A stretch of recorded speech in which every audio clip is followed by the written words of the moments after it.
What should you write? This is a question writers wrestle with all the time. You're going to start a new project, you've got a couple of ideas, which one should you do? I'm going to give you a couple tips on that. Some of them are going to be counterintuitive. And then at the end, I'm going to give some tips specifically if you're a beginning screenwriter. So hopefully those will be helpful to you. Thank you so much for liking, subscribing, leaving comments, all that stuff. I really do appreciate it. We can have a discussion on the comments. If you got questions, ask a question. I'll try to get around to answering it as best I can, if I can, or we'll try to deal with it in a future video. So thank you for doing that. I don't like wasting your time. Let's jump in. The question at hand is, what should you write? And I'm going to start with a couple that are counterintuitive. So just, kind of buckle up. If you disagree with me, there's a comment section. We can have discussion there, but here we go. So what should you write? Number one, nothing until you have a solid hook. A hook is something where when you tell it, somebody can automatically see what might happen in the story. They can imagine scenes, they can imagine moments, and you can kind of do it with a very quick 1 or 2 sentence blurb. And they can be really, really helpful. Here's a couple of hooks for example. So one, imagine what if a lawyer lost the ability to lie for a whole day, but to get his client off, he had to lie, right? That's kind of the plot of Liar Liar. There's a bomb on a bus. If the bus goes below 50 miles an hour, it blows up. Speed. I'm sure we'll deal with hooks and how to create them in a future video. But for right now, I just want you to understand you have to have a hook before you should start. The reason for this is movies with hooks get made. Movies that don't have hooks are hard to get made. So if you're trying to write, especially professionally, you want to sell the story that you are writing. If you don't have a good hook, you're in trouble. And if you spend all this time writing a script without a hook, you've spent all this time writing a movie that you can't sell. Now, maybe you've learned some things in that, and that's not necessarily a bad thing, but if for me, I don't want to spend my time writing a movie without a hook. If I can't figure out how to sell it, if nobody's going to be interested in the hook, it's not going to get bought. It doesn't matter how good the script is. The script can be phenomenal, awesome, great, but there's no hook, and it's going to be hard to get sold. What you should write? Nothing until you have a hook. Number two, what should you write? Nothing until you vetted the hook. So you have come up with this hook, like, I've got a great idea for a story, but you got to vet it. And vetting it means talking to people about it. Hey, what do you think about this movie? Da-da-da-da-da. Very short. And don't ask them necessarily like, do you like it? Do you not like it? Ask them questions like, does it intrigue you? Does it interest you? Can you imagine scenes? What scenes might you imagine because of this hook? What moments might be in this movie because of this hook? That helps you know if that hook alone is generating the things you want to generate. Because everybody you talk to is not necessarily going to like your hook. They may not like the genre or the realm of stories that you do.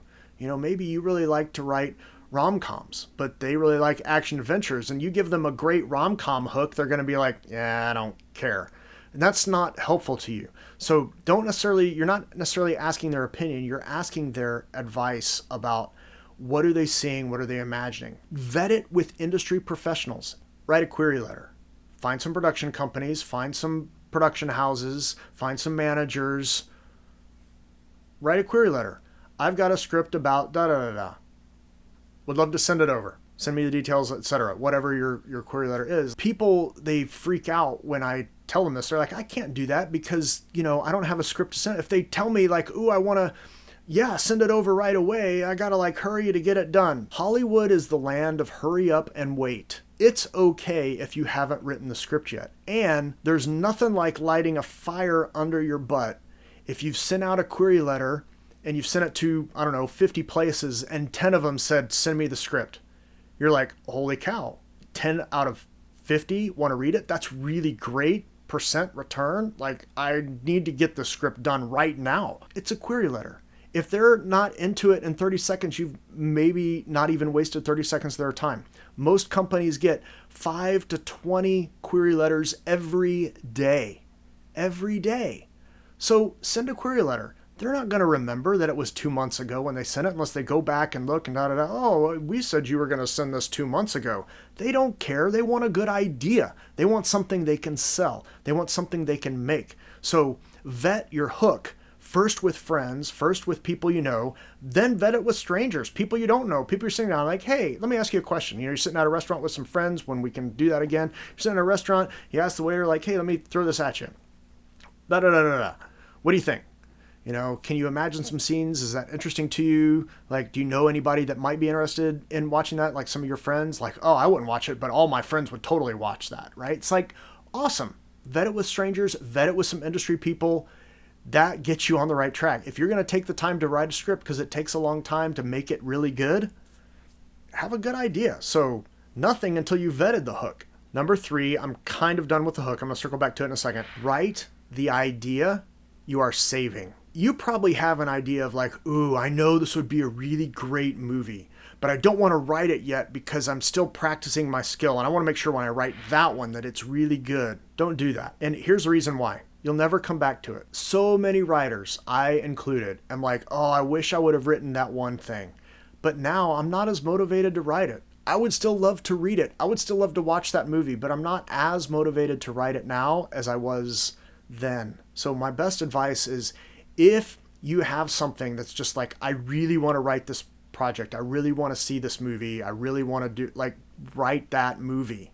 Write the one that you really care about, that you're saving. Stop saving it. Write that story. Number 4, and then I've got 2 that are specifically for beginners. So number 4, in some ways, is related to a hook, because one of the things that makes a good hook is this, that you have a world beneath the world. So we might see, for example, baseball players. We see the game, we see all that stuff going on. That's what we see. What we don't see is the stuff going on behind. We don't see the stuff in the rooms. We don't see the stuff in the locker room. We don't see the stuff, like, there's a world beneath the world. And if you start thinking about stories that you really like, there is this element of a world beneath a world. A really great and simple example, 2 really great simple examples, is the Harry Potter universe, right? We have the Muggles, just normal people, and then you have all the magic. It's underneath. Now, it happens in the same place, but it's the world underneath the world. Another is Star Wars. You have people in a galaxy far away, right? Going about their normal lives, but there's, beneath that world, there's a group of people that know how to use the Force. And some of them are using it for good, and some of them are using it for bad. It's the world beneath the world. That is a great kind of story to tell. So you might think, I've got this great story. Try to find what the world beneath the world is. That makes it more interesting and more hookable. So if you can start thinking about what's the world beneath the world, that's actually going to help you tell and write a better story that people will really want to read. Okay, a couple that are specifically for beginners. So a beginner, I'm defining as someone who has not yet written a full screenplay or television script, or somebody who's written up to 3. So if you've not written more than 3, I'm talking to you. One of my best pieces of advice is write the movie that you want to see. You're learning about structure, you're learning about all the stuff that goes on and how the tools to use and the different storytelling techniques. You're learning about all that.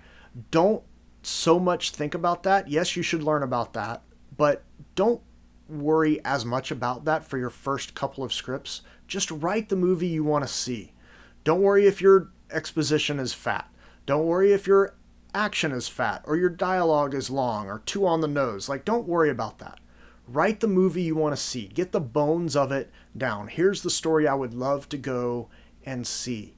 And don't worry so much about the hook. Don't worry so much about the world beneath the world. The reason is, the reality is, you're probably not going to be able to sell the first couple of scripts that you write. And it's not because they're bad on a story level or on a concept level. It's just because the execution is not quite there. You're not as skilled at the craft yet. And that's okay. You will get there. So one of my best pieces of advice is write the story you want to go and see. The second is write the story that you really care about. Now, this might be that one that you're saving. It might be the same thing, but you might have, ooh, I'm going to write that one. I'm saving that one, but there's also this other one that I really want to write. Maybe I'm going to kind of save that, or I'll work on that in my next project or what. Like, no. The one that you feel the most passionate about, write that. The hardest part of writing, especially screenwriting, is getting to the end. You want to write from fade in to fade out and have a complete story all the way in between.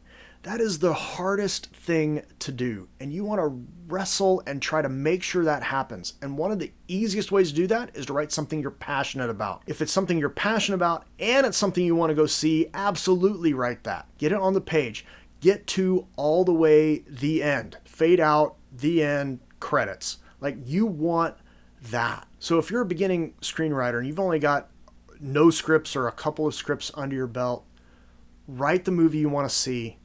Write the movie that you're passionate about writing, or the story you're passionate about writing. So if you're writing a TV pilot or something like that, write the one you're passionate about writing. Write that. Because one of the things that your passion will carry through is your voice. And what you need to do as a beginning writer is really start to try to find your voice. Find the way that you are going to write. Find the things that you're good at telling. I might also throw in as a little bonus, try to write something that you may not think you should write. Me, for example, I really like action-adventure stuff, but I'm actually a little better at writing the more action comedy than drama. I thought I was really wanting to write drama stuff, but my comedy stuff seems to be better. It gets better responses. So as you start to write, you might find some of those little nuances in your own writing. You might think, oh, I should be writing this, only to discover you should write this other thing. And you never would have done that if you're not going to write things that you're passionate about, or the movie that you really want to go and see. Hopefully this has been helpful to you. If it has, please like, subscribe, bell, leave a comment about what's been helpful, or about advice you've heard that's also been helpful to you. That would be great. It helps encourage other people who are trying to wrestle with, what should I write? So thank you for doing all that. Again, like, subscribe, bell, really appreciate it. If you're going to take the time to tell a story, though, tell a story that matters. See you later.